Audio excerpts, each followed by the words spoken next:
This cave is not safe for us. Get back! It's gonna blow!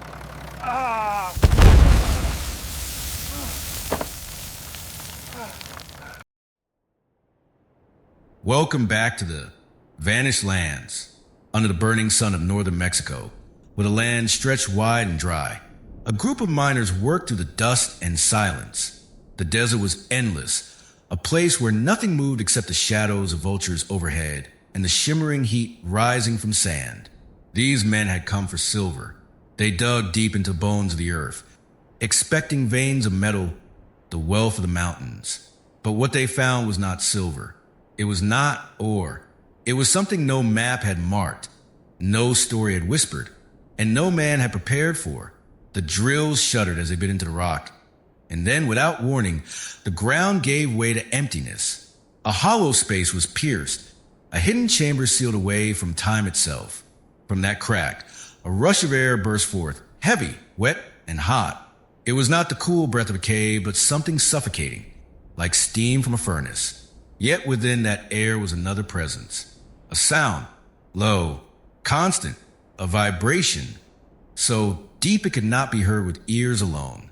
It was felt inside the body, like a hum pressing against the chest, sliding into the bones. The miners froze. Men who had spent their lives underground knew the language of the earth. Rock groaned. Tunnels whispered, air shifted. But this was unlike anything they had ever known. Some said it was the echo of their machines. Others insisted the desert itself was singing. But the truth clung in the silence after the sound did not fade. The hum continued. It lived within the crack they had opened, steady as a heartbeat. The foreman ordered the drill stopped. The desert went still, but the hum did not. One man pressed his ear to the stone and pulled away pale, swearing it was alive. Another spat into the sand, crossing himself as if to ward off something unseen. Their lamps flickered in the rising heat. Sweat gathered on their faces, though the wind above was dry and cold. They had broken into a place that did not want to be broken. The desert had always been a keeper of secrets. It buried civilizations, swallowed rivers, erased the work of centuries. But this was different. The chamber below had not been lost to time. It had been hidden, sealed, waiting. The men felt it. They could not explain why, but deep inside, they sensed this discovery was not chance. It was not luck. It was something far older, watching through the crack they had made. Still, greed and curiosity pushed them forward. Orders came to widen the opening, to see what treasure might lie beneath. Picks struck rock, drills screamed, stones broke free. With each cut, the hum grew louder, though no one spoke of it aloud. It pressed against their ears, crawled beneath their skin. Some men claimed they could hear faint voices within it, murmurs that vanished when they tried to listen closely. Others swore the sound grew faster, like a pulse racing with each swing of the hammer. At last the wall gave way, and light spilled into the hollow. Their lamps illuminated a vision that seemed torn from a dream. The chamber glowed, not from fire, not from gold, but from towering crystals, vast pillars rising from floor to ceiling. Clear as glass yet shining with a pale light, they stretched higher than houses, thicker than tree trunks, sharp edges glistening in the dim glow. It was like walking into the heart of a giant geode, a place sculpted by the hands of gods. The miners stood silent. The cave breathed with them. The crystals caught their lamplight, scattering it in shards across the walls, bending it into strange colors. The heat was unbearable.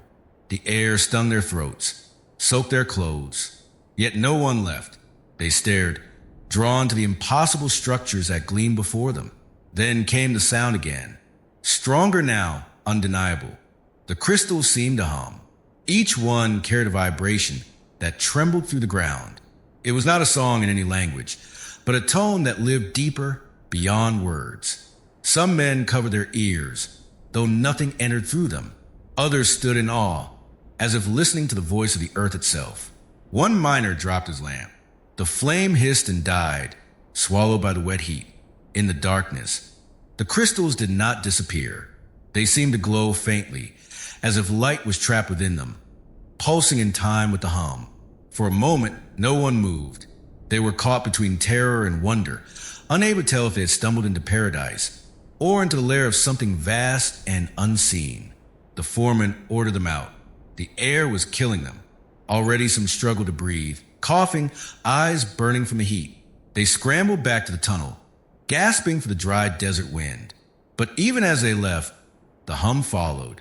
It lived in their bones, clung to their thoughts.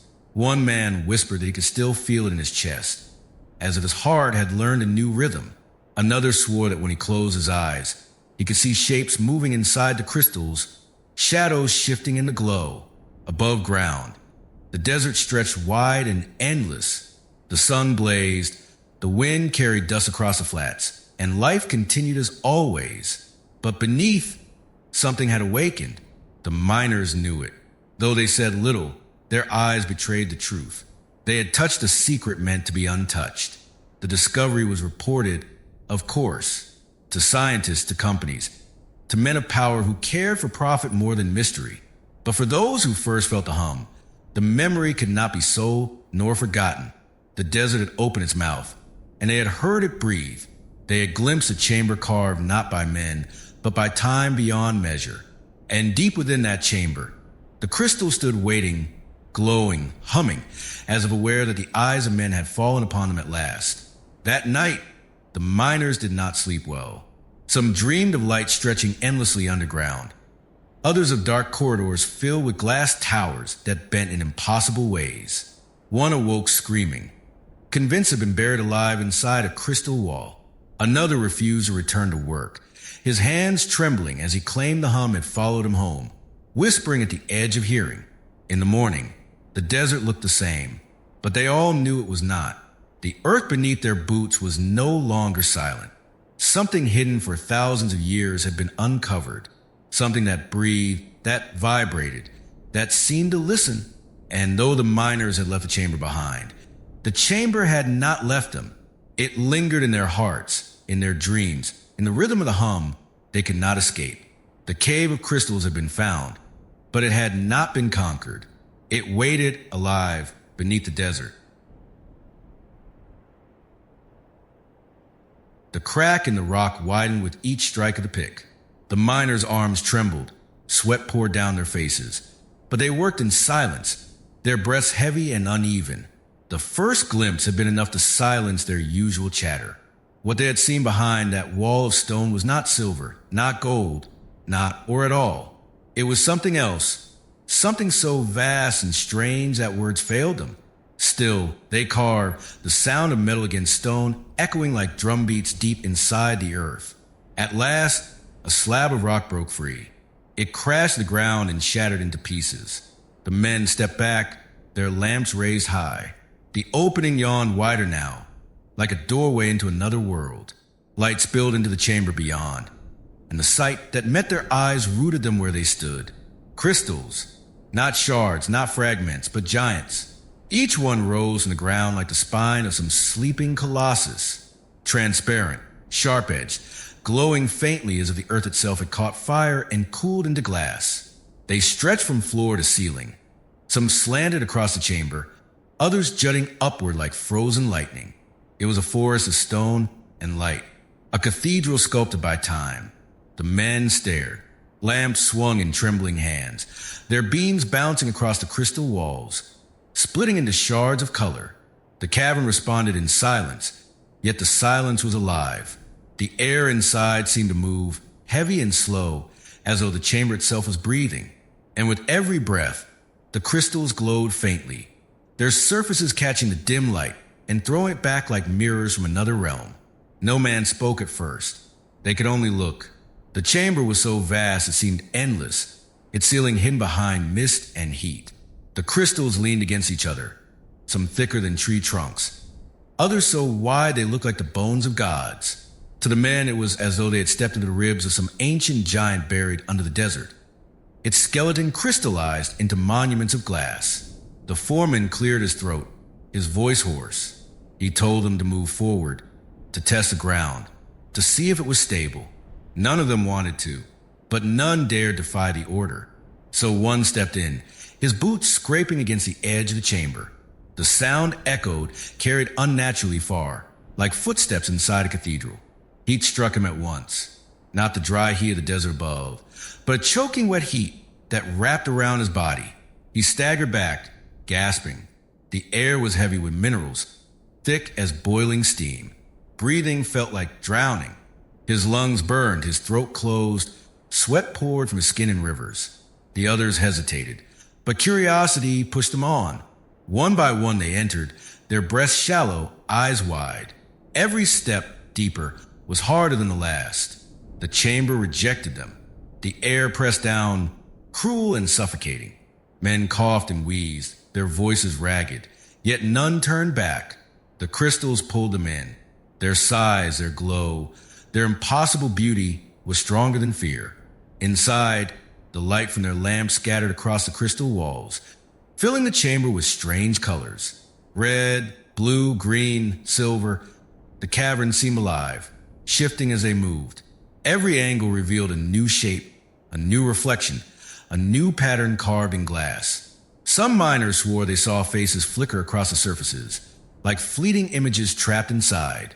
Others claimed the crystals vibrated under their touch, as if holding some hidden energy. The hum returned. It was faint at first, hidden beneath the noise of boots and breath, but soon it swelled. A low, steady vibration, not in the ears but in the bones. It came from everywhere at once, humming through the crystal walls, humming through the floor, humming through their hearts. The chamber sang, but not with words. It was a sound older than language, deeper than thought. Some men gripped their heads, their eyes wild, whispering that the crystals were speaking. Others trembled and crossed themselves, terrified that they had trespassed on holy ground. Minutes passed, though they felt like hours. The heat was unbearable. The strongest of them could barely last. Their vision blurred, their chests ached, their skin burned. Yet none wanted to leave. The cave was alive, and it would not let them go so easily. One miner felt his knees, gasping for air. His hand pressed against a crystal pillar. His eyes widened, and he whispered that it was warm. Not cold stone, not lifeless rock, but warm as flesh. He swore it pulsed beneath his palm, like the beat of a heart. The foreman pulled him away, ordering retreat. But even as they stumbled toward the tunnel, none could shake what they had seen. The doorway behind them stood wide now, the crystals glowing faintly beyond, like a gate to another world. The cavern felt aware, a watcher hidden in silence, ancient and patient. Above ground, they gasped the dry desert air, collapsing in the dust, their clothes drenched with sweat. Yet even in safety, the memory clung to them.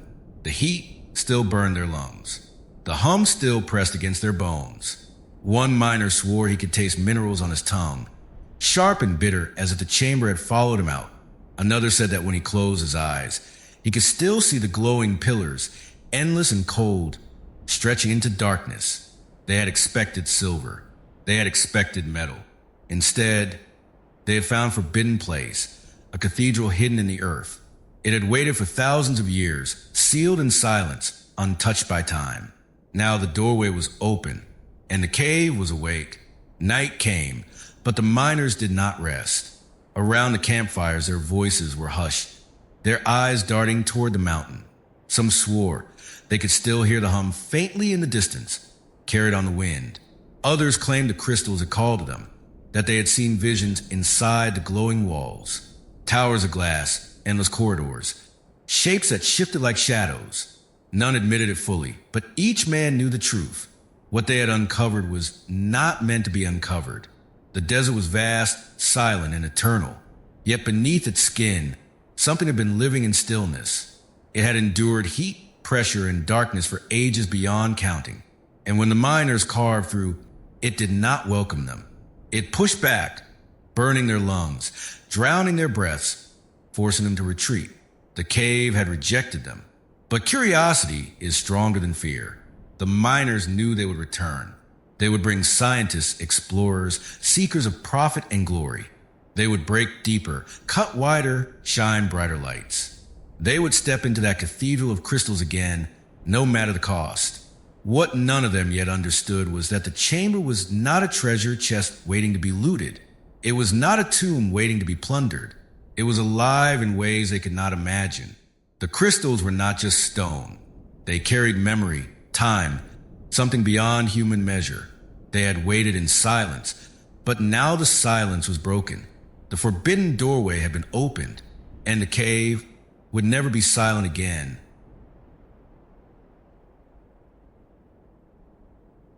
Trucks rolled into the desert at dawn. Dust lifted in slow veils. Heat trembled over the flats even before noon. The miners stood back as strangers stepped out in helmets and clean boots and bright vests. These visitors brought cases, tripods, meters, notebooks, wires that curl like metal snakes. They looked calm. They looked ready. Yet their eyes, when turned toward the mountain, carried the same quiet fear the miners had worn the day before. Word had spread. The doorway in the rock was open. Inside waited a place that did not behave like other places. The foreman pointed to the mouth of the tunnel.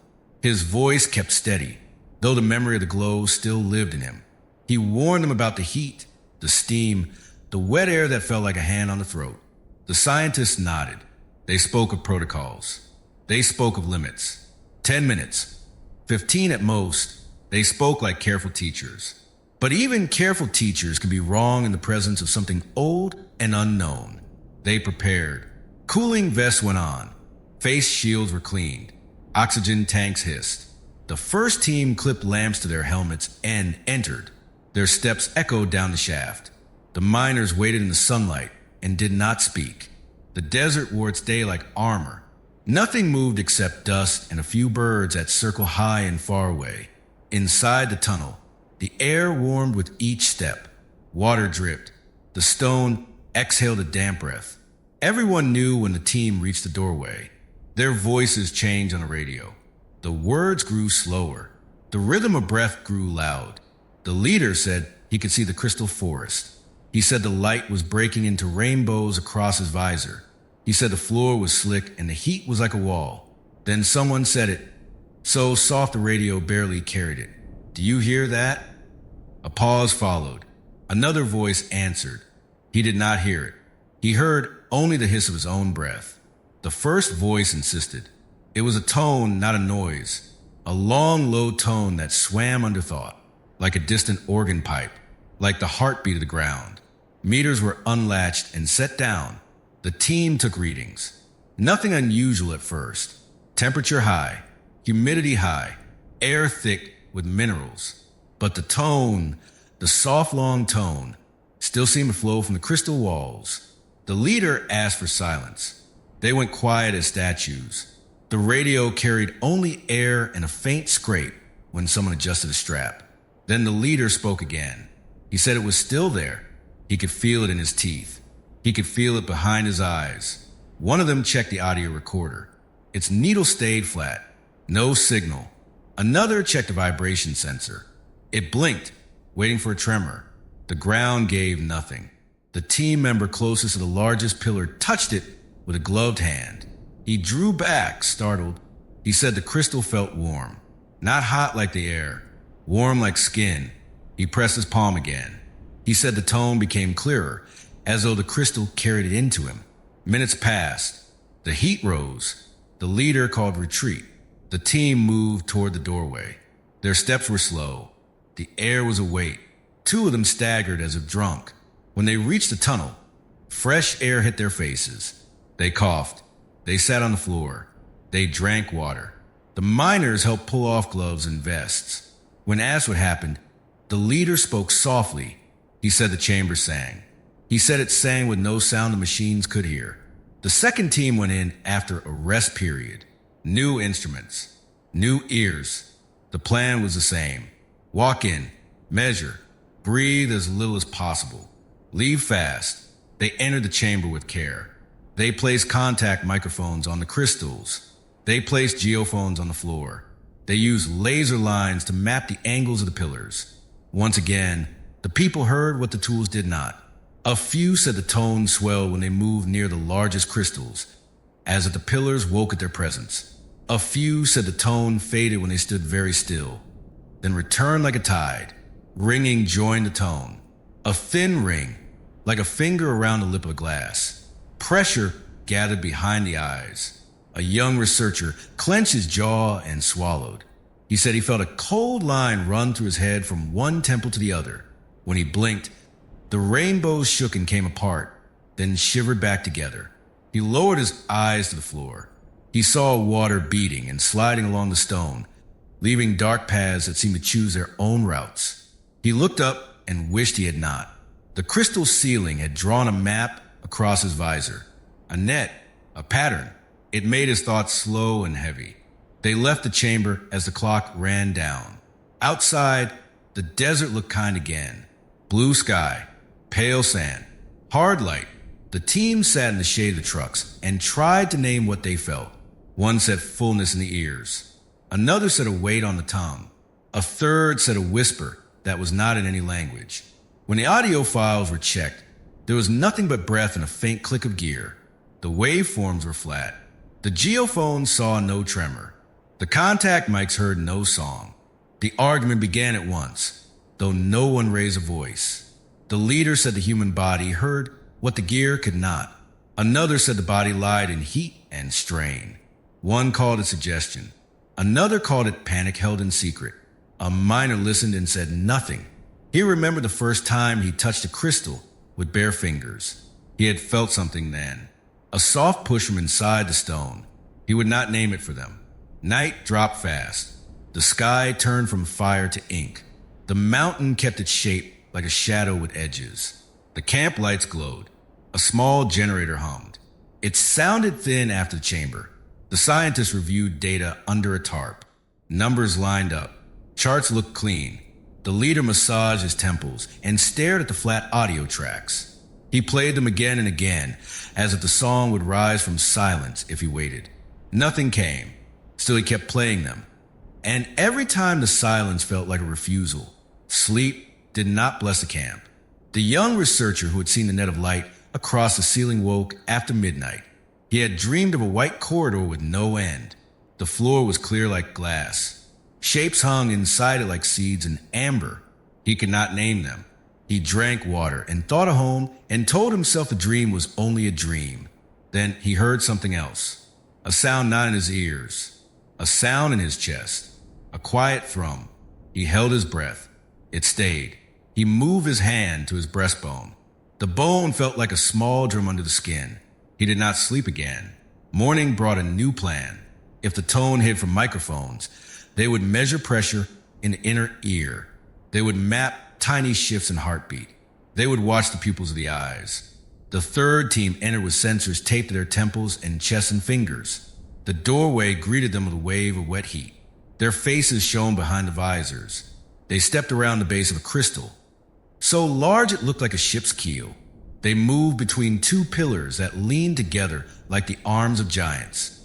They breathed in counts and kept close to their limit. The tone met them at once. It was patient and low and deep. It was not loud. Loud would have been less strange. Loud could be blamed on the machines or on a gust of wind. This was not loud. This was inside. The leader spoke into radio and said the tone felt like a weight under his ribs. The person at his side said it was more a pull, like a tide against the bones. A third said he heard small sounds too, thin as threads, sliding under the main tone. He said they reminded him of voices heard through a wall. Instruments still reported nothing. The ear sensors showed normal pressure. The heart monitors showed a small rise in pulse from heat and stress. The cameras on their chests filmed light and fog and slow drops of water. The laser lines cut across the pillars and shattered into colors. The colors made strange patterns on the ceiling and the floor. One pattern looked like a loop that never closed. Another looked like a spiral that bent the wrong way. The leader felt a shiver, though the heat remained cruel. He said the room felt bigger than it looked. He said the pillars hid a space that the eyes could not measure. He placed a gloved hand on the nearest crystal. He spoke to the others in a calm voice. He said the surface felt smooth as ice. He said he could feel a small, steady push against his palm, like a pulse in reverse. He left his hand there. The tone rose half a step. Or he thought it did. He could not be sure. A memory stirred in him. As a child, he had been made to stand by a church organ while someone tested a long pipe. The note had gone on so long it felt eternal. It had filled his head and quieted thought. This was like that, yet closer, yet stranger. The clock forced retreat. They left the chamber with careful steps, then rushed the last meters to the tunnel and out into air they could use. They sat, heads lowered, while helpers loosened straps and lifted tanks. Someone laughed once in a tight way that was not joy. The leader said they needed a fourth attempt, not for longer, for shorter and sharper. Quick entries, quick exits. Map the places where the tone grew stronger. Draw a heat map of a sound that did not exist. So they tried again. 10 paces in. Hold. Listen. Mark. 10 paces left. Hold. Listen. Mark. They moved like pieces on a board. The mark showed a path where the human sense grew loud while the machine stayed dumb. The path curled through the chamber in a shape that twisted back on itself. A loop that was not a loop. A river that bent uphill. The leader drew the shape on paper. He did not like it. It seemed not random and not simple. The shape made a question without words. By afternoon, the camp had a quiet fever. No one spoke of fear. No one admitted hope. Yet both walked among the tents. The miners watched and smoked and tried not to remember the first morning. The scientists argued over senseless data. The young researcher stared at the drawing of the loop and felt a pressure in his teeth. He pressed his jaw and the pressure changed. He began to tap his molar in a slow count. The tone moved with his tapping, or he thought it did, or the room swayed. He stood fast and went outside to the light. An old man from the nearest town came by with water jars at dusk. He had heard about the opening. He had heard about the glow. He listened with care to the talk of heat and sensors and data files. He looked at the mountain without a smile. He said the ground there had always been noisy at night. Long ago, shepherds had slept with their heads on the earth to hear if animals had strayed. Some nights the ground had a pulse. It was not wind. It was not river. It was not storm. It was a feeling. He touched his chest and said only that word, feeling. Then he went away slow and left them to their numbers. The fourth night brought a small change. A rigid person in the team who never believed in what the body told him found his belief shaken. He went in, took 5 measured steps, and felt the tone grip his breath. He paused and lifted his chin as if a wire had tugged it, his visor fogged in a ring. He kept his hands on the straps of his pack and did not touch the crystals. He waited. He felt the tone thread through the space between his molars and the base of his skull. He did not panic. He made himself count to 20.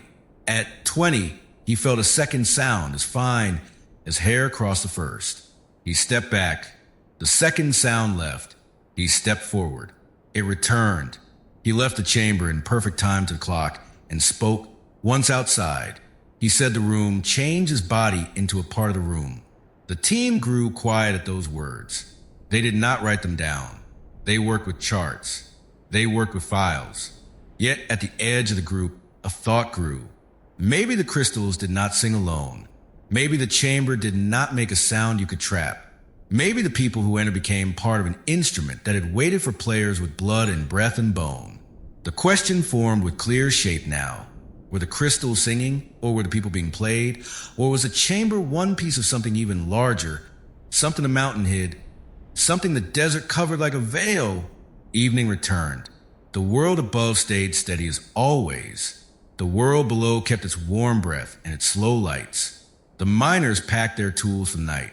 The scientists stacked cases and covered screens. The young researcher who had dreamed the corridor stood by the doorway with a lamp at his side. He thought of the loop that was not a loop and the spiral that bent wrong. He thought of how the tone rose when a hand touched a crystal and how it fell when the body went still. He did not try to solve it. He only listened. He felt a small thrum inside his chest answer a thrum he could not hear. The desert can hide a city. It can turn a river to dust. It can bury the work of 1,000 lives. Here it held a room of giants that glowed like the inside of a pearl. Here it guarded a tone that lived without sound. The people who came with tools could not catch it. The people who came with breath and blood felt it at once. There was no verdict. There was no proof. There was only a quiet idea that grew larger with every visit. The cave did not welcome intruders. Yet it did something more strange than a warning. It used them. It took their bodies and made them strings in a song only the earth could hear. The sun sank. The mountain stood black against a silver sky. Heat lifted from the ground and faded into the night, far under the rock. The crystals kept their soft light. No device caught the hum. No needle moved. But those who had entered would remember a weight behind the eyes, a gentle ring in the ears, a slow tide inside the ribs. They would remember stepping into a space that made them part of itself. And stepping back out changed. Even the files said otherwise, whether the crystals were singing or whether the people had climbed into the chest of something greater. That answer did not come with numbers. It waited like the chamber itself waited. Patient, warm, alive.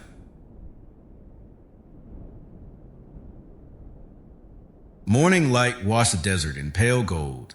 The mountain kept its quiet shape. The doorway in the rock waited like an eye that never blinked. After the days of heat and hum, a new task began. Boxes opened. Samples labeled through F were laid out with care. Slivers of crystal wrapped in paper. Bits of stone scraped from the chamber wall. Drops of water sealed in glass like trapped stars. The plan was simple. Ty would be asked to speak. The scientists worked with calm hands. Measurements were done again and again. Numbers were checked, then checked once more. The test did not shout. They spoke in soft steps. The results lined up. Age rose from the figures like a slow tide. 500,000 years. The words fell heavy. They rolled across the table and into the shade where miners sat with arms crossed. A man who had learned minds as a boy now stared at a number that made his life seem a blink. The crystals had been growing long before any story in his family. Long before any church in the nearest town. Long before the first road was a path. The chamber below had made its own world, while ice ages came and went on the land above. To grow that large, the crystals needed more than luck. They needed a furnace under a seal, water near boiling, water rich with the right minerals, gypsum turning to selenite in patience beyond human plans. The chamber had to stay closed. No wind, no light, no cold, no flood to wash the seed away. The earth had to feed the crystals and then hold its breath. It did. For age after age, the cave kept its warm night. Drop by drop, layer by layer, the pillars grew. They met each other in slow embraces, crossing like fallen spears or linked arms. Their faces stayed smooth as ice. Their edges stayed sharp enough to cut skin. The work never rushed. Nothing wasted. Nothing loud. A growth so quiet that even the ground above forgot the room existed. 500,000 years. The words were said again, softer this time. The number did not get smaller. Yet another shape formed beside the number. Precision. Symmetry. A pattern that looked planned. Lines joined along perfect planes. Angles echoed other angles. Some pillars matched across the chamber, like twins who chose to stand apart. Children can stack glass rods on a table and make a small star. Here the star was taller than a house. Here the star could crush a truck. The human, I knows when things look made. The chamber used that sense against the mind. The eye whispered that this must be design. The math was too clean. The size too careful. The balance too sure. Was it natural or was it sculpted? The question did not leave the table when the sun went down. It walked with people to their tents. It lay down with them and watched the sky through the cloth. The old miner thought of bones under the skin of the earth. The young researcher thought of grids and lattices and the way salt makes cubes that look carved with a knife. Nature is not careless. It can draw lines a ruler would respect. But the mind could not stop asking, why this size? Why this order? Why this feeling that a hand had passed over the room? Dating gave more answers, not in words, in quiet facts. In the crystal were tiny pockets of old water. Some pockets were the size of a grain of sand. Some carried small trap gas. Those trap things were as old as the beam they slept inside. By reading the water and the gas, time to be seen as if through glass.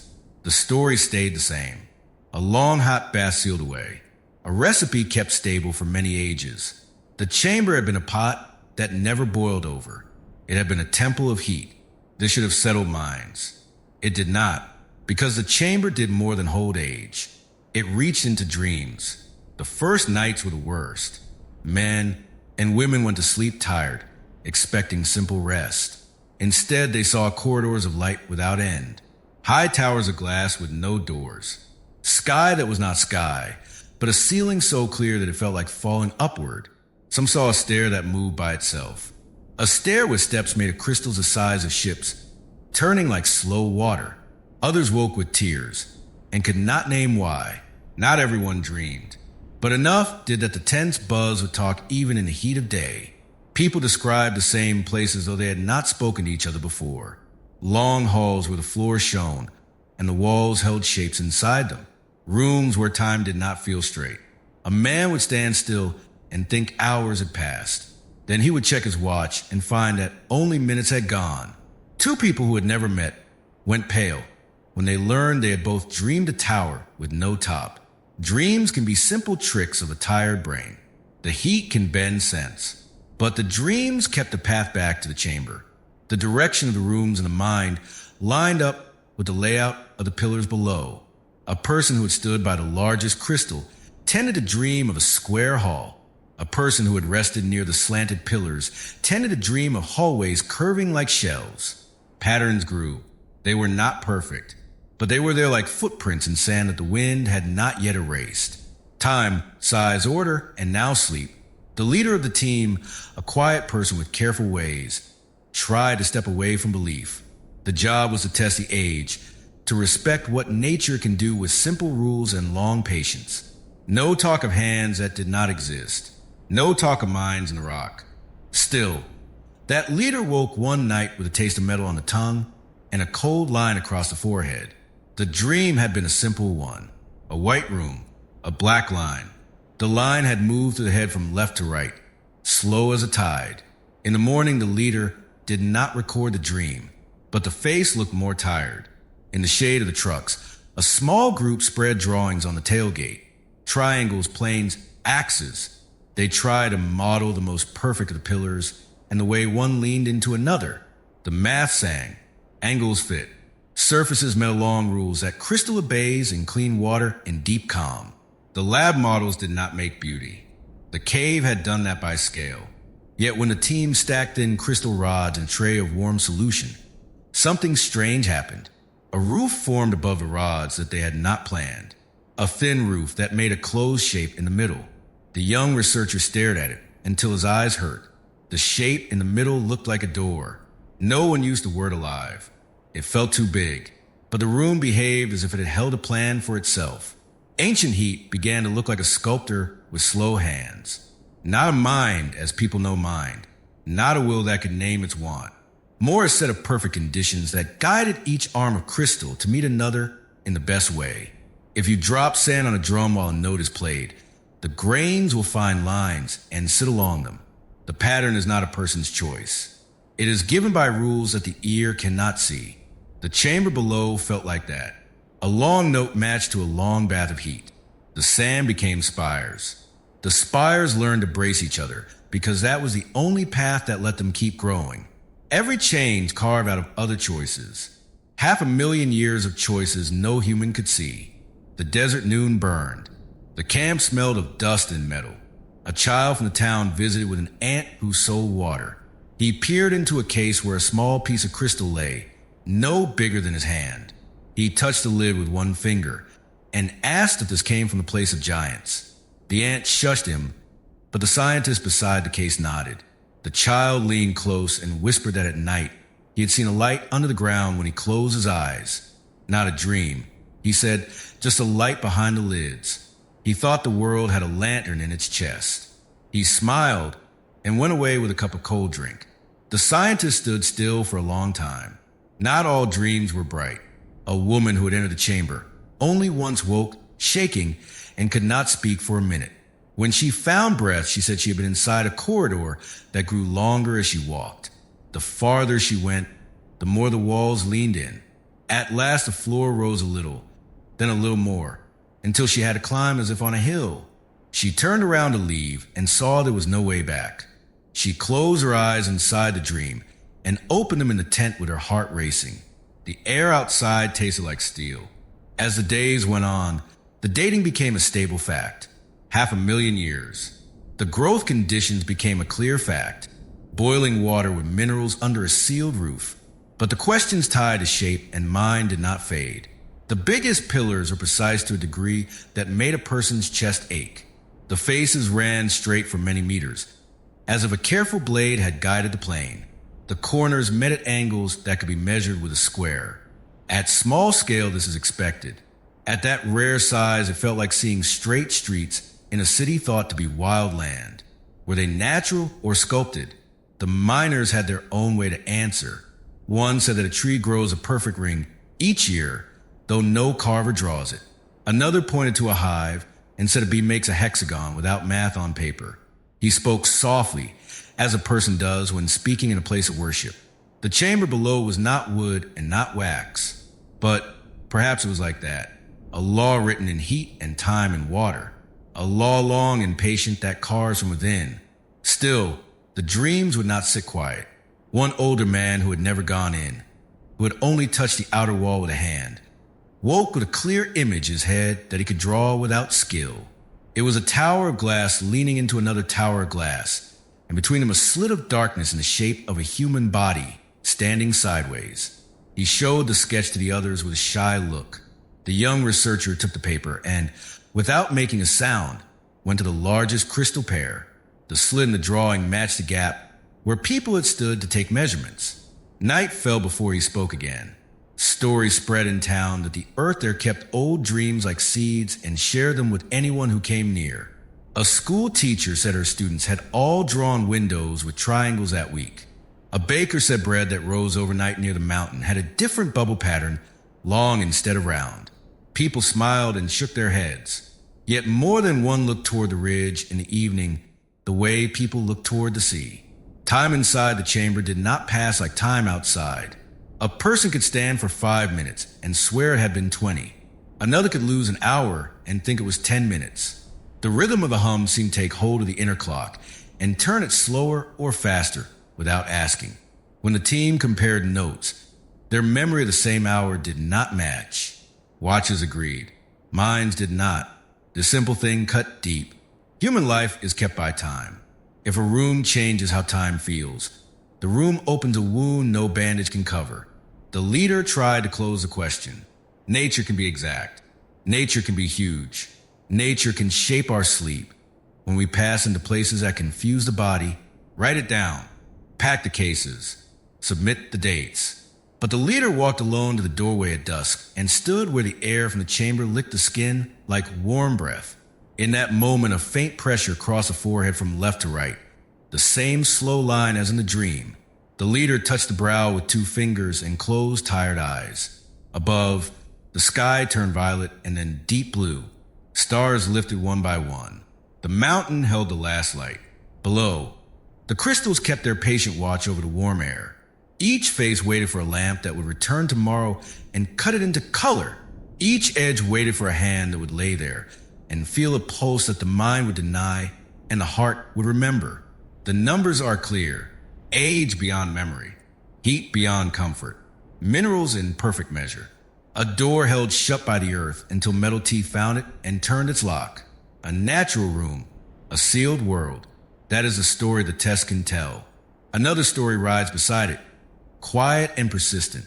People step into the chamber and walk out with rooms in their heads that they have never seen. They dream of towers of glass and long corridors where time bends like light in water. They find patterns on paper they do not remember drawing. They wake with metal on the tongue and a slow line across the brow. If the crystals are natural, they are natural in a way that behaves like thought. If they are sculpted, the sculptor is not a person but a law older than fire or wheel. The mind looks at size and symmetry and says design because it has no other word that feels safe. The body lies down at night and learns a new note that it did not choose. 500,000 years ago, near boiling water settled into a hush. Tiny clear blades formed and slept, then woke, then reached, then leaned. Time was the builder. Heat was the mason. Mineral was the food. Silence was the roof. The room pulled itself into being from patience alone. People arrived with drills and lamps and questions. They brought rules and lines and clocks.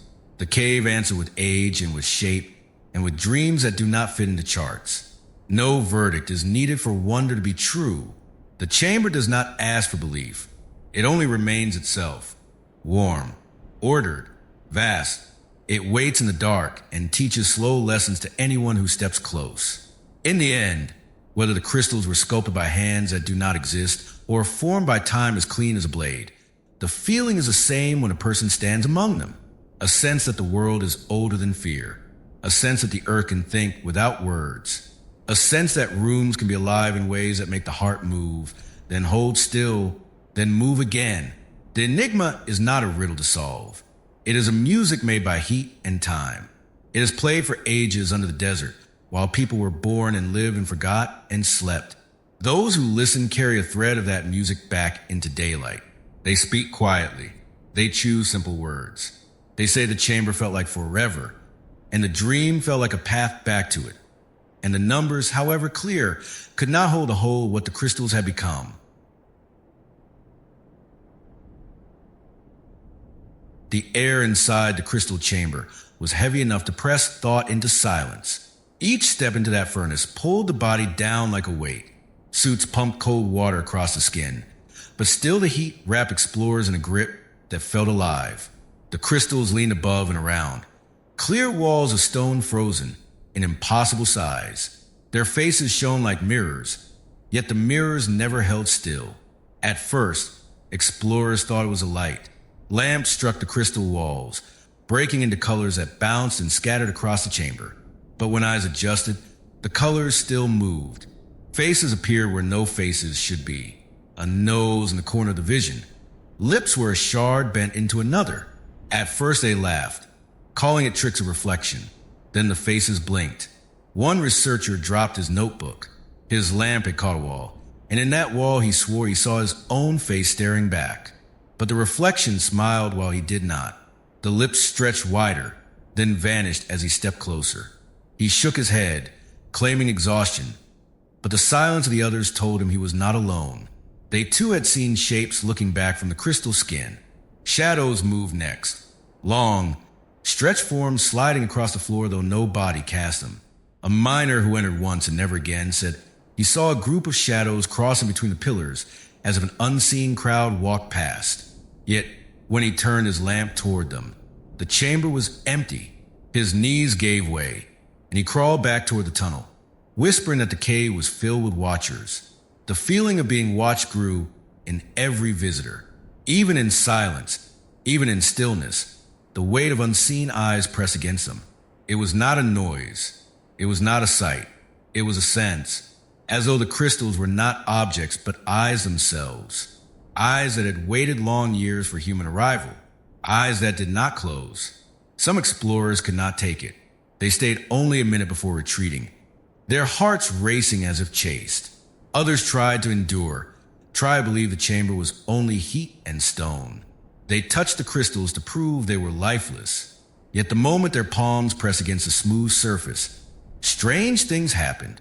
One woman said she felt her thoughts stretch outward, as if her mind had spilled into the crystal like water poured into glass. She pulled her hand away and fell to her knees, trembling, unable to speak. There were worse moments. A researcher collapsed without warning. He had stood still, staring at a pillar as wide as a tree. Then his knees bent and his body dropped hard against the floor. His team rushed to him, dragging him back toward the tunnel. His eyes rolled open, but his words were slurred.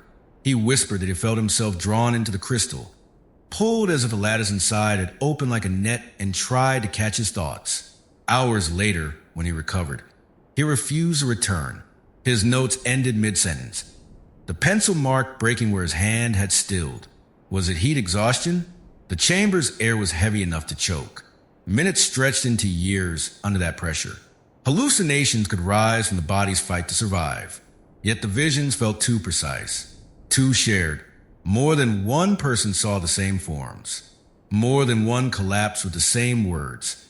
That their minds had been pulled into the glass. Stories began to gather. A young man described the lattice like an endless honeycomb, each cell filled with a faint blue light. He said his mind had brushed against that honeycomb, and for a second he felt as if he were not one but many. Another swore he heard voices inside the crystal, not loud, not clear, but like a chorus far away, calling in a language without words. He wrote in his journal that the chamber did not just hold crystals, it held memory. The feeling of sentience became harder to ignore.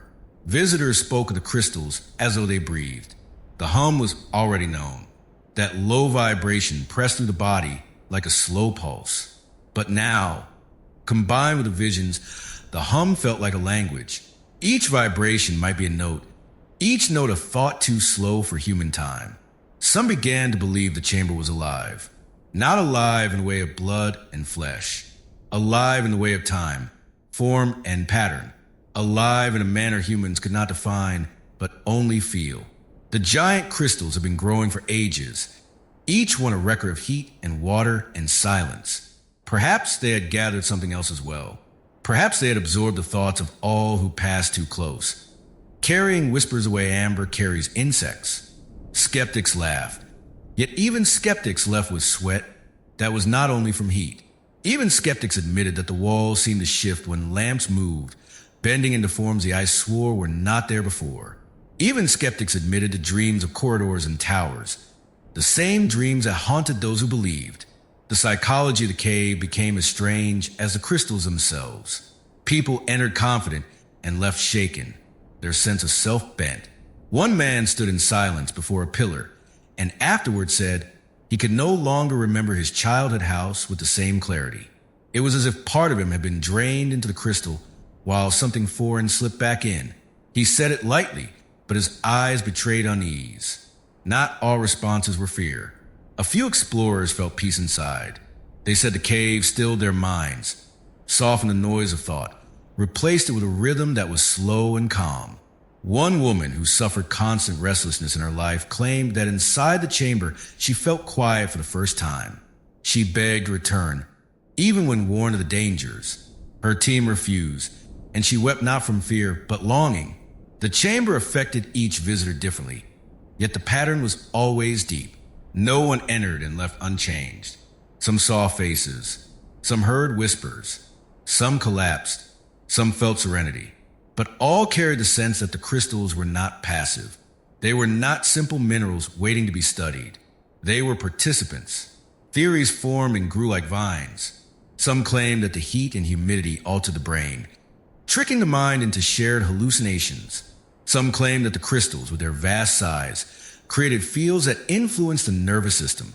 Some leaned into stranger thoughts, whispering that the crystals were ancient instruments, waiting for human minds as strings to play upon. None could agree, but the cave did not need agreement. It only needed silence and time. It offered visions freely, then kept them. Visitors walked out pale, their words broken into fragments. Later they spoke more, yet always with pauses, as though they feared naming too much. In the town below, families began to notice changes in those who had gone inside. A miner who once laughed easily grew silent, staring off into the horizon as though waiting for something to appear. A researcher who had been quick with details now forgot names in the middle of a sentence. One woman woke in the night and spoke of glowing walls pressing around her bed. She clutched her chest as if the hum still lived inside her ribs. The desert remained quiet. The mountain kept its calm shape. Yet within the chamber, heat and silence wove threads into minds of those who dared to enter. The psychology of the cave was not a simple study. It was a wound and a gift, a mirror and a trap. No proof existed in the instruments. The meters showed nothing unusual. The audio files stayed blank. The charts were clean, but the people were not. They carried marks the machines could not measure. They carried dreams of corridors with no end. They carried shadows that followed them even under the open sky. Perhaps it was exhaustion. Perhaps it was air too heavy for lungs. Perhaps it was something far stranger.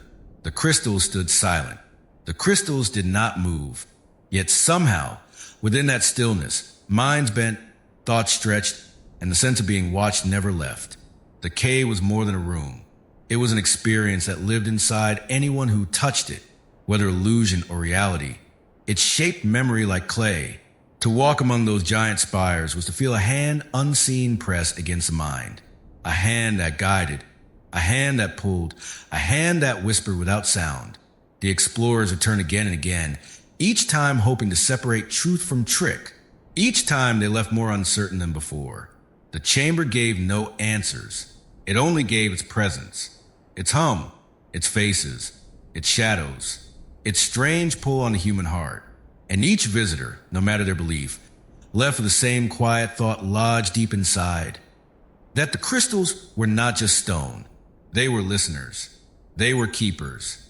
They were something that, in their own way, was aware. The Chamber of Crystals had always been described as a forest. Yet for those who walked deeper, it began to feel less like nature and more like design. The massive pillars did not scatter without reason. They leaned at angles that resembled walls. They crossed above like beams. They rose side by side in ranks that mirrored colonnades of ancient temples. The eye, shaped by centuries of human history, could not ignore what it saw. This was not only a cavern. This was architecture. Archways stretched above explorers as they moved between the pillars. The crystal beams met at curves so precise they seemed cut by hand, like doorways that opened into halls no builder had drawn. Lamps shone upward, and the arcs glimmered with rainbows that bent into shapes eerily close to stained glass windows. In the silence, the cave resembled a cathedral built in secret, older than any faith known to man. Some dismissed it as the trick of the human mind. People see patterns where none exist. Clouds form castles, rivers carve shapes of animals, flames turn into faces. Yet still, the resemblance was too sharp. Bridges appeared where crystal beams crossed high above. Balconies formed when slabs jutted out at steady levels. Even the floor rippled with raised sections that looked like steps worn by countless feet. One geologist entered and froze mid-step. Before him spiraled a staircase, each step wide and flat, curving upward around a central column. The crystals rose like rails, guiding the path to a height swallowed by mist. His heart raced. He raised his lamp higher, tracing the smooth line of the spiral. He whispered into his recorder that he had found a staircase carved by time itself. He placed his boot on the first step, then another, climbing slowly, dizzy from heat and wonder. But when he looked back, his companions were gone. The chamber behind him was not where it had been. The pillars seemed shifted. The floor sloped differently. The spiral ahead flickered, as if light bent it into being. He blinked and steadied his breath. He turned again, stepping downward to return, yet the staircase was gone. He stood in the same chamber, the same forest of giant beams, but no spiral remained. Only a scatter of broken angles and slanted crystals filled the air. He staggered back toward his companions, pale, his recorder still running, his words shaken and uneven. Others reported similar shifts. One explorer mapped the chamber carefully, placing markers with colored tape on crystals as tall as towers. Yet hours later, the markers stood in different places. Paths that had led forward now led back. A passage once open was blocked by a wall of intersecting beams. The cave felt alive, folding and unfolding like a labyrinth that did not want to be solved. Some said it was disorientation. The heat blurred the mind. Light refracted endlessly, confusing memory. A hall could appear to bend when the lamp hit it at a different angle. Yet too many described the same illusions. A bridge that appeared in one moment and was gone the next. A tower that looked straight as a lance until the eyes blinked and it bent into another. The human brain, desperate for order, built stories around the shapes. The chamber became a palace, a temple, a labyrinth. The longer people stayed inside, the more the cave answered with forms to match their thoughts. One person dreamed of arches, then saw them with waking eyes the next day. Another imagined a gate, and there it stood, tall and perfect until it melted into plain beams once more. Was the cave shaping itself to the human mind? Or was the human mind bending to the cave? The psychology of the explorers shifted. They spoke less of geology, more design. Some whispered of builders, unknown and ancient, who had used time and heat as tools. Others believed the crystals themselves were designers, growing not at random but with intent. arranging into forms that spoke to those who entered. The cave became less a chamber of nature and more a living geometry, a place where structure itself was alive. The hum deepened this belief. It resonated strongest at the intersections of beams, where crystals crossed like bridges or pillars. Standing under such places, the tone seemed to surround the body. Vibrations filled the chest and skull, echoing the shape above. The mind felt the arch not only in sight but in sound. Some explorers swore that the geometry and the hum were linked. The structures were not accidents. They were the score of a song too slow to hear in full. One woman, an architect by training, entered with a notebook. She sketched arches, bridges, and spirals as she walked. When she left, she compared her sketches with the real chamber. The lines matched in ways she had not realized while drawing. Symmetry extended farther than I noticed at first. Ratios appeared, repeating like echoes in the angles of the beams. She grew pale, whispering that the cave held design principles as strict as any temple in Rome. She closed her notebook and refused to draw again, as if her lines had revealed too much. Night in the camp grew restless. Dreams returned, stronger. Towers of glass rose into skies that had no clouds. Endless staircases wound upward, their steps vanishing into fog. Some dreamed of walking across bridges suspended in light, bridges that bent into spirals like seashells. Others dreamed of cities where every street was crystal, every house a tower of glass. These dreams were not gentle. They left sleepers waking with sweat, breath ragged, hearts pounding. Yet the next day, when they entered the chamber, they saw fragments of those same cities reflected in the angles of the crystals. Coincidence could not explain everything. The chamber had become a mirror of human thought. It showed what minds expected to see, then changed when minds shifted.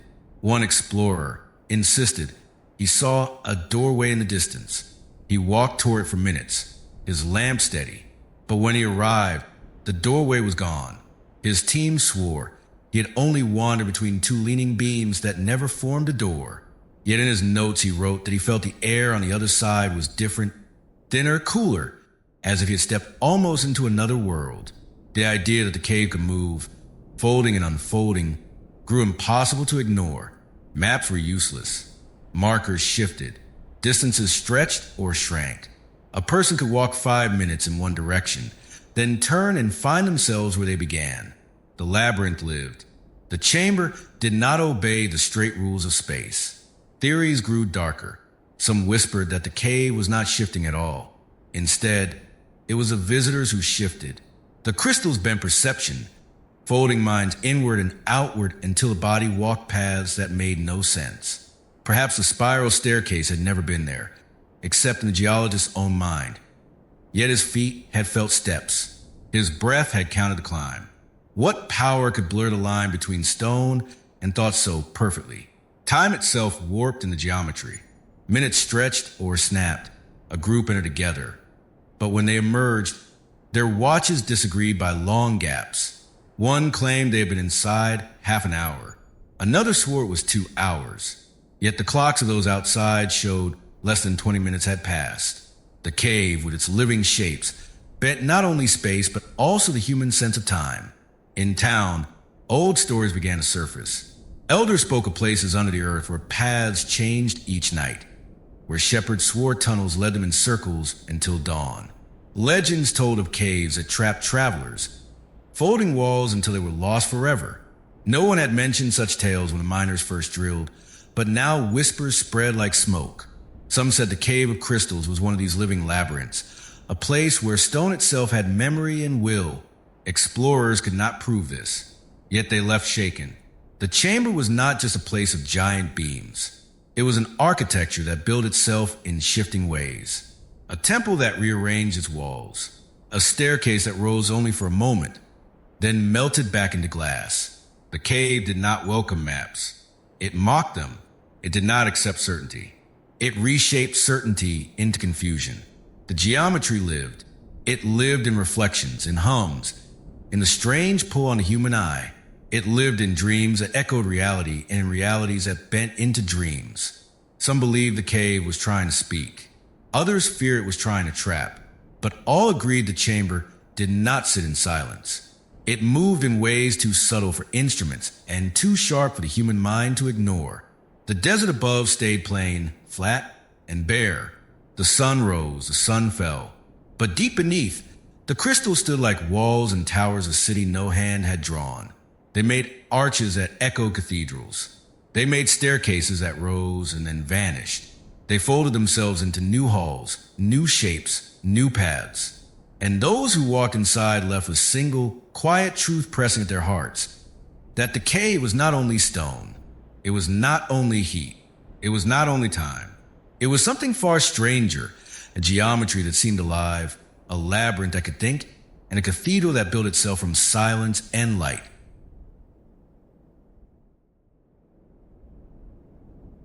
The cave did not welcome visitors. It punished them. The heat inside pressed down like a living thing, thick as boiling steam. Even the strongest explorer, wrapped in cooling suits, could not endure long. 10 minutes without protection meant collapse. 10 minutes was enough to burn lungs, blur vision, and break thought into fragments. The air itself felt designed to keep people away. This danger became the first truth about the cave. It was not just beautiful. It was hostile. The crystals were giants, glowing with faint light. Yet they lived inside a furnace where no life should stand. To look at them was to be humbled. To breathe their air was to suffer. To walk too far inside was to invite death. But danger often feeds imagination. Whispers spread among miners, explorers, even scientists who try to hold on to reason. The heat seemed too perfect. Why should the chamber remain so lethal for so long, as though guarded by fire? Some said it was the only way the crystals could grow. Others said it was the only way something else could sleep inside them, hidden and preserved. The crystals were not just walls or beams. They looked like containers. Some clear as water, some smoky, some filled with shadows deep in their cores. People began to stare into those shadows too long. In the dim glow, shapes seemed to shift. Faces appeared where none should be. A curve suggested a hand. A dark vein hinted at an eye. The mind made stories quickly. The cave gave those stories weight. One man swore he saw a figure inside the largest pillar. Not whole, not clear, but a body curled as if resting in glass. He shouted for the others, but when Lamb swung toward it, the shape was gone. The crystal was empty once more. He was mocked, yet he did not laugh. He left the cave and never returned. Rumors grew. People whispered that the crystals were tombs, coffins of a kind the earth itself had built, not carved by men, not carved by hands, but formed by time and sealed with heat. They said the cave was a vault, keeping its sleepers in silence. The air so hot, so heavy was a lock. A lock meant to stop the door from ever opening. The hum made these whispers stronger. It was never absent. Always it pressed to the body like a note from an unseen instrument. Alone, one person might mistake it for memory or blood rushing the ears. But when groups entered, the hum changed.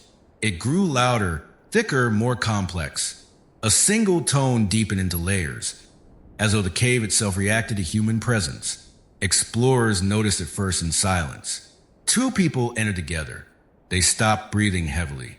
They turned off their radios. And in the stillness, the hum swelled. It was not a sound heard in air, but a vibration that lived in bone. The more people stood in the chamber, the more powerful it became, like a chorus waking from slumber. A researcher wrote that the cave seemed to notice when people came. That word disturbed his peers, yet no one could deny the experience. One person felt pressure. 5 people felt a storm. The hum rose and spread until it felt like a great organ pipe sounding from the heart of the mountain. Some collapsed under the weight of it, their legs folding, their heads spinning. Others clutched their chests.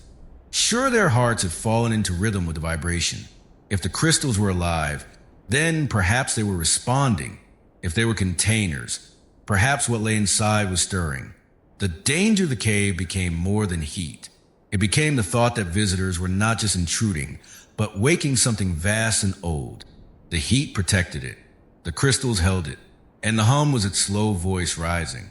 Dreams followed. Explorers who stayed long enough, even outside the chamber, reported visions in sleep. They saw a figure standing inside the crystals, tall and still, their bodies glowing faintly in blue light. They saw corridors where the pillars pulsed like hearts, each beat shaking the ground. One woman dreamed she walked through a hall of crystals, and each one contained a shadow that turned to face her as she passed. She woke gasping, her skin wet with more than sweat. The question grew louder than the hum itself. Were the crystals simply geological wonders, or were they vessels? A scientist argued against superstition. He reminded everyone that crystals form naturally with order and clarity. But his voice shook when he admitted that the size and purity of these giants defied what textbooks described. He tapped one pillar and swore he felt it answer with a faint echo that did not belong to stone.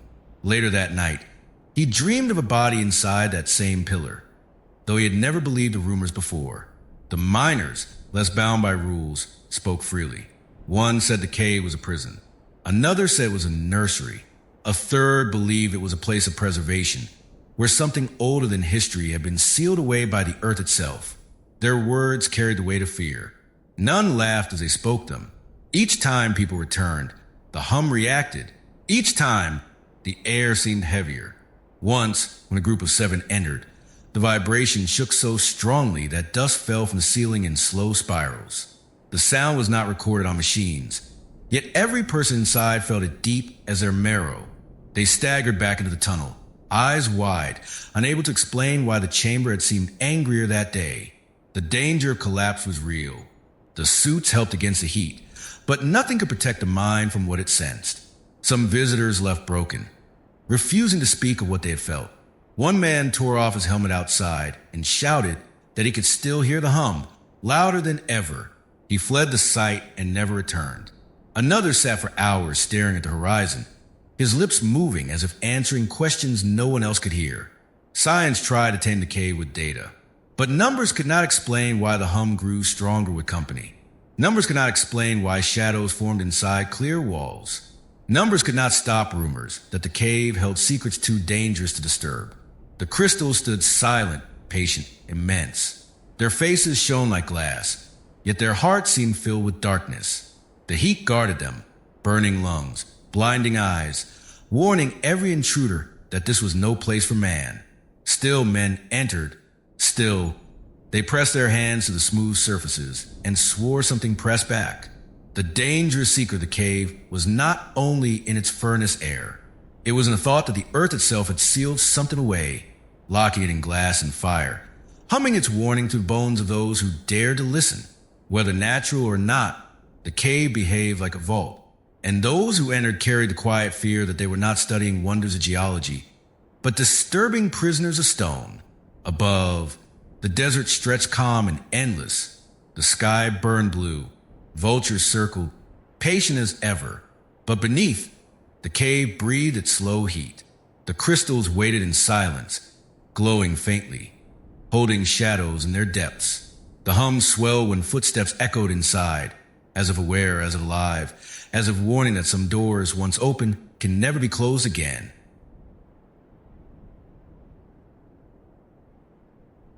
Beneath the desert, the giant crystals stood like frozen lightning. Smooth, sharp, and immense, they had grown for 500,000 years in silence. To most who entered, they seemed only lifeless stone, breathtaking yet still. But when scientists took slivers of crystal and held them up to light, they found something hidden inside. Not reflections, not shadows, tiny bubbles, pockets sealed long before the first city was ever built. The bubbles were small, no bigger than dust, yet inside them rested something strange. Droplets of ancient water, trapped for tens of thousands of years. Within that water, under microscopes, faint forms stirred.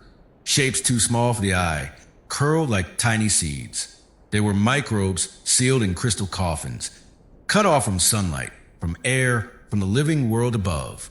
At first, it seemed impossible. Life should not last that long in such prison. Yet the scientists tried. They took the sealed water, warmed it, fed it with minerals, and waited. Days passed. Then movement. The curled forms unfolded. They came back to life. Life from deep time. Life older than all human memory. The microbes moved in their glass dishes, simple and small, yet alive. They belonged to no familiar family. Their forms were alien to modern eyes, as though they carried a memory of a world before this one. For tens of thousands of years they had slept, cradled inside crystals, and now they stretched again, as if waking from a dream. The news spread quickly through the camp. Some were awed, some were afraid. If something so ancient could survive, what else might lie waiting inside those colossal spires? The crystals were no longer only pillars of stone. They had become vaults, each one a library of locked secrets. The desert night grew heavier with talk. Around small fires, miners whispered of spirits trapped in glass, of souls sealed by the mountain. Explorers spoke of visions they had seen, faces shifting across crystal walls, voices whispering without sound. Now, with proof of microbes alive again, the whispers gained weight. Perhaps the cave did not only guard stone, perhaps it guarded life. Scientists remained cautious, but even they could not deny the truth. These organisms had endured heat, darkness, and time beyond measure. They had found a way to wait, silent yet patient, until touched by human hands. They had endured the cave's cruel furnace by learning to sleep in eternity. The discovery made the chamber even stranger. Each crystal was not only a monument, but also a tomb. Inside, sealed pockets might hold life forms unknown to the surface world. Some might be harmless, others might not. What if something more complex than microbes rested there? What if entire patterns of life had been trapped when the crystals began to grow? The thought spread like a shadow across every conversation. Dreams deepened that week. Those who had stepped inside the chamber began to dream not only of towers and corridors, but of swarming lights, shapes too small to name. One man dreamed his blood turned clear, filled with glowing threads that moved like rivers inside him. Another dreamed he was floating in a bubble, sealed in glass, watching centuries pass outside while he remained untouched. They woke trembling, unsure if the dreams were only imagination or if the ancient life had touched their minds as well. In town, elders shook their heads at the news. They spoke of old tales where rivers beneath the earth carried strange creatures, spirits that fed on stone and water. They said the mountain was a womb, not a tomb, and that people had made a mistake by breaking its seal. Their words spread unease among those already unsettled by the hum that grew stronger with every visit. Inside the lab, the revived microbes multiplied. They adapted to their new world as if no time had passed. Their movements were steady, almost purposeful. A scientist, watching them through glass, whispered that it felt like watching messages from another age. These were survivors from a chapter of Earth's story long forgotten. Creatures that had endured while continents shifted and seas rose and fell. To look at them was to look at persistence older than language. But questions remained. If microbes had survived for tens of thousands of years, what else might be inside? Could fragments of larger organisms, even the seeds of more complex life, be hidden within those crystalline bodies? The size of the crystals meant space enough to hold unimaginable things. Some explorers whisper of entire beings sealed away, sleeping like insects in amber, waiting for the lock of heat to break. The danger grew sharper. The air inside the cave already punished intruders. The hum already pressed against the chest and skull. Now there was a thought that each step inside might disturb something sealed too long. Some warned that reviving ancient life was unwise. It had slept for reasons no one understood. To wake it was to gamble with mysteries older than mankind. Still, curiosity pushed forward. Samples were studied in secret. Papers were drafted, filled with careful words about survival and adaptation. Yet none of those words captured the deeper truth felt by those who entered the chamber. The crystals were no longer only stone. They were guardians. They were vessels carrying whispers from ages before humanity existed. The miners refused to touch the crystals again. They swore they could hear faint scratching when they pressed their ears against the walls. Scientists dismissed it as a hum, but the story spread. One woman claimed she felt her skin crawl after leaving the chamber, as if something small had followed her out. She washed her hands until they bled, but still she swore something clung to her. The desert looked calm, the sky wide and blue. But beneath, the cave had revealed a new face. It was not only heat, not only geometry, not only dreams. It was a vault of life itself, a place where the earth had hidden organisms from the dawn of time. Whether those organisms were harmless or dangerous remained unknown. Each crystal, once admired for beauty, now carried suspicion. What did they hold? What might wake if the seals broke further? The revived microbes were small, yet their existence shook human understanding. Life could endure in silence, waiting for ages, waiting in glass. If microbes had endured, perhaps larger things had as well. The thought would not leave the mind. At night, the hum seemed stronger than before, as if the cave itself knew its secret had been uncovered. Explorers lay awake, feeling vibrations in their bones. They imagined the crystals breathing. They imagined countless tiny lives stirring within, restless after centuries of stillness. The cave was no longer only a natural wonder. It had become a question. What else slept inside the crystal spires? What else might one day wake? Not in a lab, but within the cave itself, when too many footsteps disturbed the silence. The desert winds carried dust across the camp. The mountain stood quiet, its doorways sealed again by shadows. But those who had seen the microbes alive again could not forget. The cave had shown them that nothing is ever truly gone. Life finds ways to endure, even in stone, even in silence, even in the burning heart of the earth. And so the crystals stood, glowing faintly, each one a relic, not only a geology but a biology, each one a time capsule, each one a mystery waiting. Whether treasure or threat, no one could say, but the thought remained heavy in every mind. If the smallest of lives had survived, what else was waiting in the deep glass of the cave, sealed in silence, patient as eternity itself?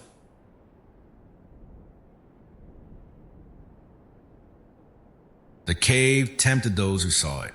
Each pillar of crystal was a monument, each chamber a cathedral of glass. Yet the deeper explorers pushed, the clearer the warning became. This was not a place that wished to be mapped. It was not a place meant for human eyes. Still, curiosity carried people forward, and curiosity demanded a price. They went in with cooling suits, machines humming on their backs, wires running across their skin to keep their bodies alive in the boiling air. Each step felt like a trespass. Sweat poured even inside the suits. Breaths grew shallow. The hum pressed harder the farther they walked. Still, they marked their paths, sketched the chambers, and measured the spires, as if knowledge could tame what waited inside. Some never came back. At first, it was thought to be accidents. The heat was cruel. A misstep, a stumble, a failed suit. Death could come in minutes. Bodies were found days later, collapsed against the crystals. Their faces pale, their helmets fogged.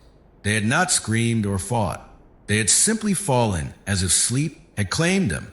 Yet their notebooks told another story. One notebook was smudged with sweat, the pencil dragging as if the hand had trembled.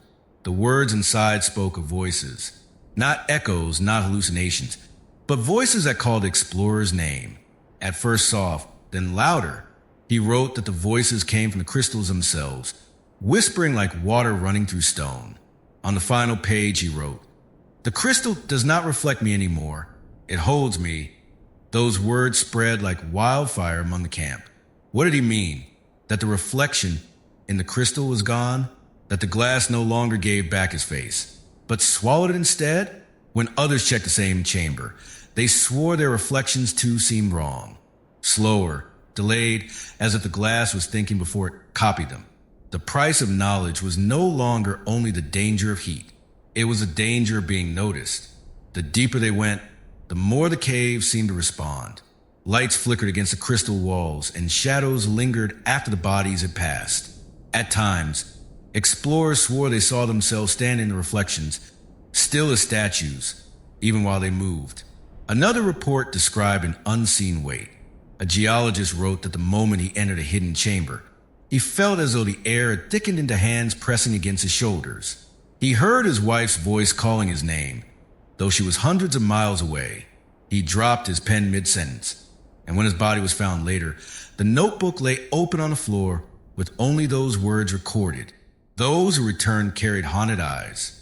They described the hidden chambers in whispers, unable to speak of them too long.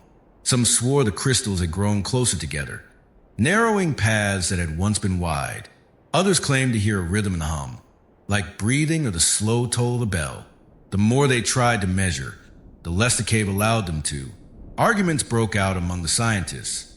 Some believed the cave should remain open, that the knowledge inside was worth every risk.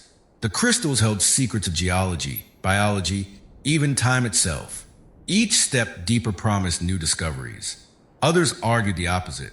The chamber was too dangerous.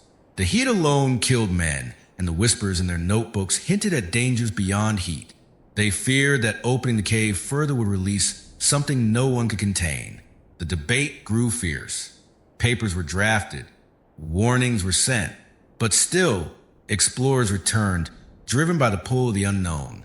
Some left tape markers on the crystal walls, only to find them gone when they circled back. Some drew maps that twisted in circles, never matching the ground they walked. And always, the voices followed. A young researcher described it most clearly. She wrote that the crystals knew she was there, that each step forward felt like an answer to an unspoken call. She wrote that when she pressed her hand against the glass, she felt her thoughts thin, pulled like threads into the stone lattice. She ended her entry with words simple and chilling. It is not empty. The price of knowledge was written in sweat, in lost breath, in the silence of those who never returned. But it was also written in the minds of those who did. They left with broken sleep, with dreams that were not their own, with whispers that followed them long after they escaped the heat. Some of the scientists who once argued to keep the cave open changed their stance. They admitted the evidence was too strange, the dangers too great. They spoke of sealing the chamber forever, flooding it again with water, hiding the doorway that had been cut open by miners long ago. But others resisted, their eyes bright with obsession. To close the cave would be to close a library of the earth, a vault of wonders that might never be seen again. The argument had no end. The cave did not care. It remained silent, waiting. The crystal stood tall, gleaming faintly, reflecting faces that did not always match the living ones outside. The hum carried on, rising when footsteps gathered, pressing harder when groups moved deeper. The mountain above lay quiet, yet below, something stirred each time light touched glass. Explorers kept going, though fewer each time. They went knowing they might not return. They carried notebooks, their pencils scratching fast, desperate to record before heat or hum took them. Their words now read like confessions, voices calling, shadows watching, reflections holding instead of returning. The cave had become a mirror of human hunger. It gave glimpses of truth, but each glimpse cost something: a body, a mind, a piece of the soul pulled into glass. Knowledge demanded sacrifice, and the cave collected without mercy. In the end, the debate circled back to one choice: to seal the cave forever, or to risk more lives for secrets that might never be fully known. Some looked at the notebooks and trembled. Others looked at the crystals and saw only beauty too great to bury. The desert winds blew as they always had. The mountain stood as it always had. But beneath, the price of knowledge was written in chambers too hot for breath, in notebooks stained with sweat, in echoes that called names from crystal walls. Those who entered knew the risk. Some still chose to go. And each time they did, the cave reminded them that knowledge is never free. It demands a body, the mind, and sometimes far more.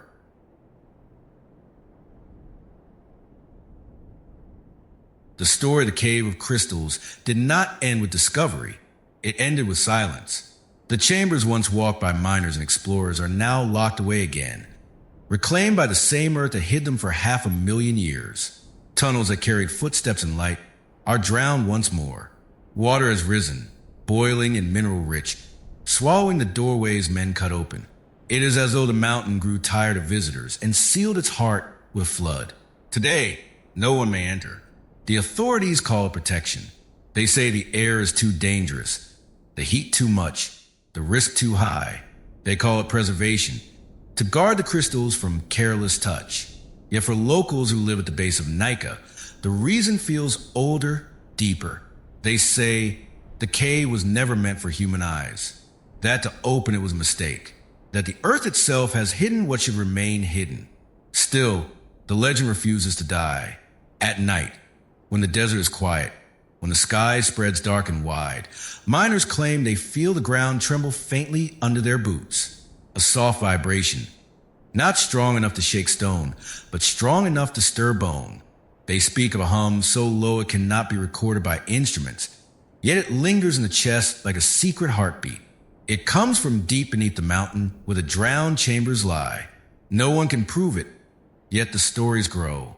The hum is said to rise on calm nights, when the wind dies and silence spreads across the sand. Men walking home late pause, their lanterns flickering, as the earth beneath them seems to breathe. Children are told to listen at the edge of fields. Some return with wide eyes, saying they felt it, a slow rhythm moving to the soles of their feet. Old women shake their heads and remind them that dreams sometimes walk in waking hours. The crystals themselves are gone from sight, yet not from memory. Those who entered speak of visions they can never forget. Arches of light, staircases of glass, voices calling their names.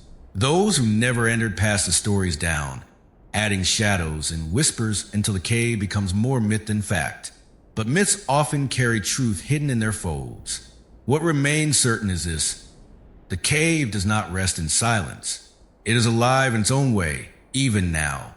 Its pillars may no longer glow in lamps, but they endure beneath the earth, untouched and unseen, like lungs filled with long breath. The hum is the reminder. The hum is a sign. Not all of it has gone to sleep. Something within still stirs. Some believe the crystals dream. They say each spire holds memory, not only of water and heat, but of every sound, every step, every breath that ever crossed its chamber. Dreams of explorers who walked in awe, dreams of scientists who cut and measured, dreams of miners who swung drills into stone. Unaware they were breaking open a cathedral. The crystals are said to carry those dreams now, folded into their lattice, replayed in silence. A dreaming city beneath the mountain. Others speak with more fear. They wonder if the cave is not dreaming, but waiting for another breach, waiting for another chance to open, waiting for new voices to join the hum. These thoughts are rarely spoken aloud, but they carry unease. To imagine the cave is alive is to admit it may have a will, and if it has a will, then it may also have desire. Whether dreaming or waiting, the mountain keeps its secret. The water above the chamber is thick with minerals, hot as a furnace, heavy enough to stop any hand from breaking through. The tunnels are drowned. The door is closed, but doors can open again. The earth is patient, and humans are restless. The legend endures because it must. Humans cannot turn away from mystery. They cannot forget that beneath the sands of Mexico lies a place where crystals rose taller than houses, where reflections held secrets, where microbes survived across the gulf of ages. They cannot forget the notebooks filled with words written by trembling hands. The crystal does not reflect me anymore. It holds me. They cannot forget the voices, the shadows, the faces seen in glass. What price would be paid if the cave opened again? Would more lives be taken by the heat? Would the hum grow louder, shaking the desert above? Would the dreaming crystals release something that has slept too long?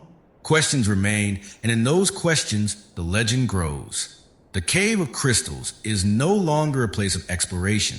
It is a story, a warning, a reminder that not all wonders are meant to be touched. Some belong to the deep earth. Some belong to silence. Some belong only to time. Yet it still breathes. In the hush of desert nights, when the stars burn cold and the wind lies still, people say you can feel it. A vibration that hums through the bones. A slow rhythm beneath the ground. Like a heart that has not stopped. Like lungs that still rise and fall. The cave breathes in its own way, unseen, unheard, but never forgotten. And this is where the story rests.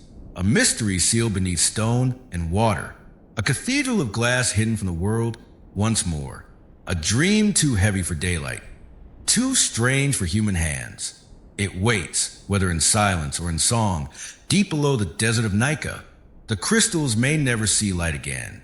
Yet their legend already lives forever. In every whisper of the hum. In every story told around fire. In every question asked by those who cannot let go of wonder. That is a cave of crystals, a place where the earth itself dreamed in glass, and where those dreams still echo in the bones of those who dare to listen. If this story has carried you into that dream, If the hum has reached you even through words, then share it with others. Pass it on like the whispers that travel through the desert winds.